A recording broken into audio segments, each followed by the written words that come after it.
అత్యంత కమనీయం జగన్నాథుని రథయాత్ర. జగన్నాథుని వార్షిక రథయాత్ర ఈరోజు ఆదివారం ప్రారంభం కానుంది. రథయాత్ర ఉత్సవాలకు ఒడిశాలోని పూరీ నగరం సర్వం సిద్ధమైంది. 53 ఏళ్ల తర్వాత ఈ ప్రయాణం 2 రోజుల పాటు జరగనుంది. ఈసారి రథయాత్ర రోజున అరుదైన శుభ కార్యక్రమాలు జరుగుతున్నాయి.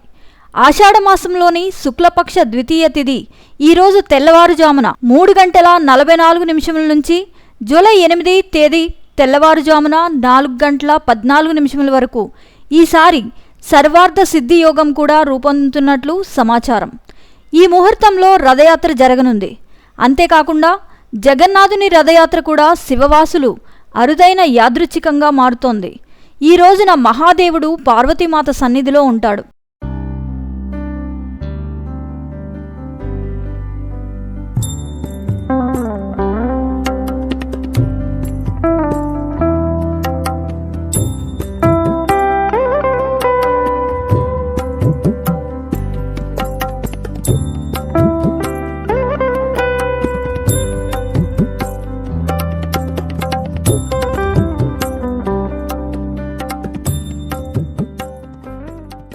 రెండు రోజుల పాటు యాత్ర.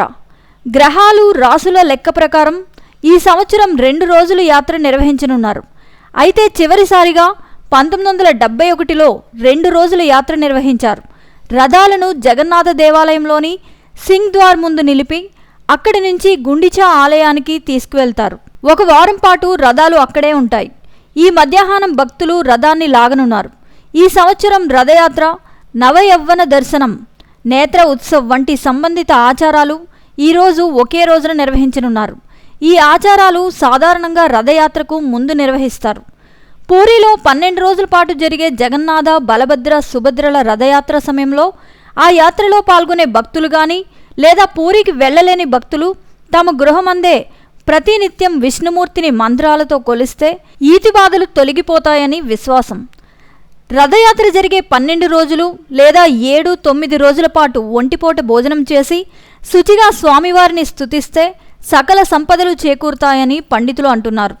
అలాగే రథయాత్ర జరిగే 12 రోజుల్లో మీకు అనుకూలించే 3, 5, 7, 9 రోజుల్లో ప్రతినిత్యం సాయంత్రం 6 గంటల ప్రాంతంలో సమీపంలోని నారాయణస్వామి ఆలయాన్ని సందర్శించుకొని నేతితో 2 దీపాలు వెలిగిస్తే అనుకున్న కార్యాలు సిద్ధిస్తాయి.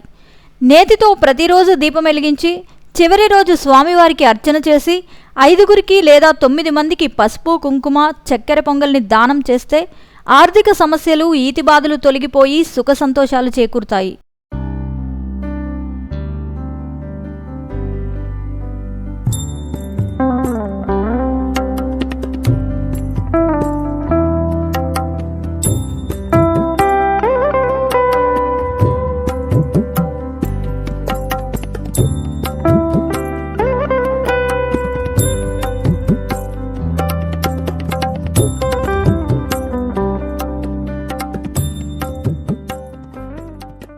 రథ నిర్మాణం.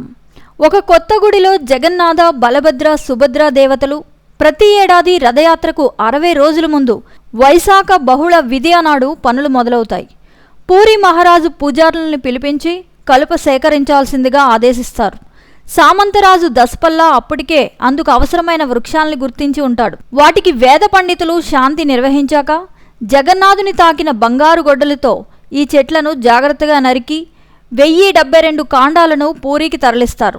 రథాల నిర్మాణానికి 13,000 ఘనపుటడుగుల కలప అవసరం. ప్రధాన పూజారి నేతృత్వంలో శిల్పుల బృందం అక్షయ తృతీయ నాడు రథాల తయారీకి శ్రీకారం చుడుతుంది. ముందు వృక్షకాండాలని 2188 ముక్కలు చేస్తారు.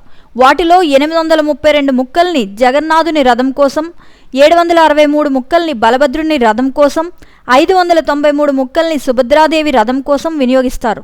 తయారీలో ఎక్కడా యంత్రాల్ని వాడరు. జగన్నాథుని రథం నందిఘోష. ఎత్తు సుమారు 46 అడుగులు, 16 చక్రాలుంటాయి. ఒక్కో చక్రం ఎత్తు 6 అడుగులు. సారథి పేరు దారుక. బలభద్రుని రథం తాళధ్వజం, సుభద్రాదేవి రథం దేవదళన్. నిర్మాణం పూర్తయ్యాక రథాల్ని యాత్రకు 1 రోజు ముందుగా ఆలయ తూర్పు భాగంలోని సింహద్వారం దగ్గర నిలబెడతారు. లాగేందుకు అనువుగా ఒక్కో రథానికి 250 అడుగుల పొడవు, 8 అంగుళాల మందమున్న తాళ్లను కడతారు. నేత్ర ఉత్సవ్ అని పిలువబడే ప్రత్యేక ఆచారం ఉంది. పురాణాల ప్రకారం స్నాన పూర్ణిమ నాడు అధిక స్నానం చేయడం వల్ల దేవతలు అస్వస్థకు గురవుతారు, అందుకే లోపల ఉంటారు. నవయవ్వన దర్శనం ముందు పూజారులు నేత్ర ఉత్సవ్ అని పిలిచే ఒక ప్రత్యేక కర్మను నిర్వహిస్తారు. ఇందులో దేవతల కళ్లకు రంగులు వేస్తారు. హాజరు కానున్న రాష్ట్రపతి ద్రౌపది ముర్ము కూడా ఆదివారం లక్షలాది మంది భక్తులతో కలిసి రథయాత్రను వీక్షించబోతున్నారు. ఆమె పర్యటనకు రాష్ట్ర ప్రభుత్వం ప్రత్యేక ఏర్పాట్లు చేసింది. సాధారణంగా ఒకే రోజు నిర్వహించే యాత్ర సజావుగా సాగేందుకు ఒడిశా ప్రభుత్వం విస్తృత ఏర్పాట్లు చేసిందని అధికారులు తెలిపారు. నిరంతర సంచలన వార్తా సమాచారం కోసం వీక్షిస్తూనే ఉండండి మా VST news. Please subscribe our channel VST news.